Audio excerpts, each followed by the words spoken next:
რომ შვიდად იყავი, მე ძალიან მაგრად ვარ, არ გამწყდები. რეჟიმის ტყვეს დედა მიმართავს. ანდრო ჭიჭინაძის სასამართლო პროცესი ხვალ გაიმართება. სწორედ ხვალ გადაწყვეტს მოსამართლე ქეთევან ჯაჭვაძე დატოვოს თუ გაუშვას პატიმრობიდან მსახიობი. დატყვევებული ჭიჭინაძის დედა პროევროპულ აქციებზე დაკავებული შვილის ციხეში დატოვებასთან შეგუებას არ გეგმავს. იმედი მაქვს ცოტა მაინც, რომ მოსამართლეს რაღაცა სინდისის ნატამარი მაინც იქნება. ამ დროს თუ მიუჭიან პატიმრობას, ასევე სხვა პატიმრებს, ვინც უკანონოების ძალიან მკაცრ გადაწყვეტილებას მიიღე. გამოიყენე ეს შენ საშენოდ, ბევრი იკითხე, იფიქრე, წერე. ყველა შენთან ერთად არის შენი მეგობრები, შენი კოლეგები. საოცარი მხარდაჭერა გაქვს, საოცარი მე მსგავსი არც გამიგი, არც ველოდებოდი ამას და ყველაფერი კარგად იქნება აუცილებლად. მე შენ მან პროდუქტორი. ანდრო ჭიჭინაძის საქმეზე მორიგ სპექტაკლსელის ადვოკატი. მაშინ როდესაც არ არსებობს ხელჩასაჭიდი მტკიცებულებები ჭიჭინაძის წინააღმდეგ, როცა მასალების მოპოვების მოტივით პროკურატურა მოსამართლეს წინა სასამართლოს ხდომა თითქმის 50 დღით გადაადებინა, ადვოკატი დარწმუნებულია, რომ ხვალინდელის ხდომაც ფარსი იქნება. სასამართლოს აქვს ნოტარიუსის ფუნქცია, ისინი ამოწმებენ იმ დოკუმენტებს, რომლებიც შეაქვთ პროკურატურის წარმომადგენლებს. სრულად აუსაბუთებელი იყო ის და ემსახურება ერთადერთ მიზანს, რომ პროცესი გაიწელოს. ხვალ კიდევ ერთ დიდ თეატრში მივიღებთ ჩვენ მონაწილეობას, რომლის მთავარი მსახიობიც იქნება ანდრო ჭიჭინაძე. აუცილებლად დავაყენებთ შუამდგომობას, რომ ახმეტი ღონისძიების სახით გამოყენებული პატიმრობა გაუქმდეს. ანდრო ჭიჭინაძესთან ერთად კიდევ 10 დაკავებულის პატიმრობის გადახედვაზე იმსჯელებს მოსამართლე. მათ შორის არის იუმორისტი ონისე ცხადაძე, რომელსაც ასევე ჯგუფურ ძალადობაში მონაწილეობა ორგანიზებაც ედავებიან. არც ონისეს ძმაელი სამართლიან გადაწყვეტილებას, თუმცა უშვებს, რომ შესაძლოა ახალი პოლიტიკური დაკვეთა მიიღოს მოსამართლემ. მედივექს გამოუშვებენ და მარტამდე კი არა, სულ 2030-მდე რო გაწევა პროცესი, თუ ხელოვნურად არ შეკერეს და რაღაც მტკიცებულებებით არ ჩადეს საქმეში, ისევე რომ ვერ იპოვიან, იმიტომ რომ აბსოლუტურად უდანაშაულები არიან ეს ადამიანები. მაგრამ მაინც აჭიანურებენ, ანუ რა თქმა უნდა, ვერანაირ სამხის ვერ იპოვიან ამ ადამიანებს, არანაირი ერთმანეთსაც არ იცნობენ და რა ჯგუფურ ძალადობაზეა საუბარი და რა ორგანიზებაზე. რამდენად ღირებული მტკიცებულებები დევს ონისე ცხადაძის საქმეში. როგორც ადვოკატი ამბობს, არც ერთი მტკიცებულება არ ადასტურებს, რომ იუმორისტი ვინმეზე ძალადობდა, ან ძალადობას გეგმავდა.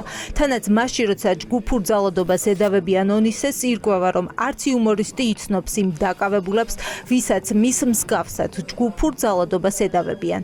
მიგვაჩნია, რომ პროკურატურის ეს პოზიცია, შუამდგომლობა და შემდგომში უკვე მოსამართლის მიერ გადაწყვეტილება არის გაჭიანურებისკენ მიმართული. მავდროულად საერთოდ არც ერთი მტკიცებულება არ მიუთითებს იმაზე, რომ სახეზე იყო ზოგადად რაიმე სახის ჯგუფური ძალმომრეობითი ხასიათის დანაშაული, ჯგუფური ძალადობა და მით უმეტეს მონაწილეობა ონისე ცხადაძის ამ კონკრეტულ ჯგუფთან თუ კი ეს ჯგუფი საერთოდ არსებობდა. უფრო მეტიც, ონისე ცხადაძე საერთოდ არ იცნობს იმ პირებს. იმ 11 დაკავებულს შორის, ვისი პროცესი ხვალ გაიმართება, არის რეზო კიკნაძეც, რომლის საქმეც შესაძლოა პროკურატურას ჩამოეშალოს. დავეპირველმა გაასაჯაროვა ოქროს მოწმის ვიდეო ჩანაწერი, საიდანაც ირკვევა, რომ გამომძიებლებმა დაკავების ოქმი გააყალბეს და დაკავების ადგილად სულ სხვა ლოკაცია მიუთითეს.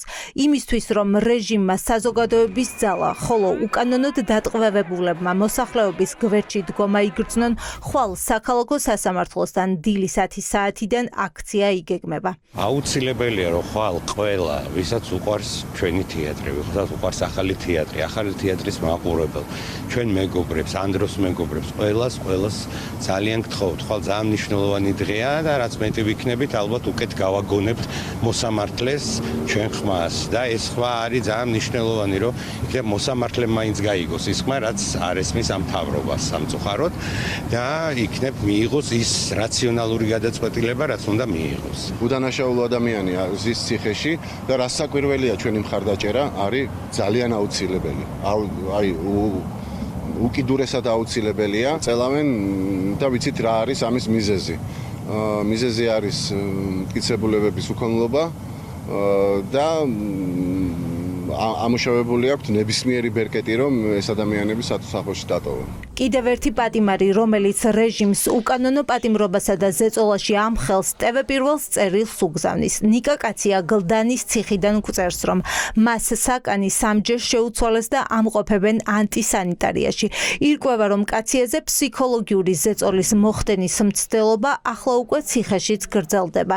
იმის მიუხედავად, რომ უკანონო პატიმრობაში მყოფმა გამომძიებლები ამხილა კაცისდაცვის უწყებამ გამოძიება ამ შემთხვევაშიც ფორმალურად დაიწყო.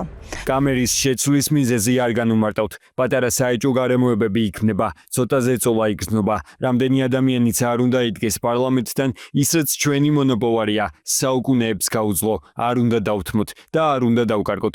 ახლა უფრო მეტი რწმენით და პატივისცემით სათქმელი მხოლოდ ერთი მაქვს, ისევე როგორც დედის, სამშობლოს გადაყვარება დაუშვებელია.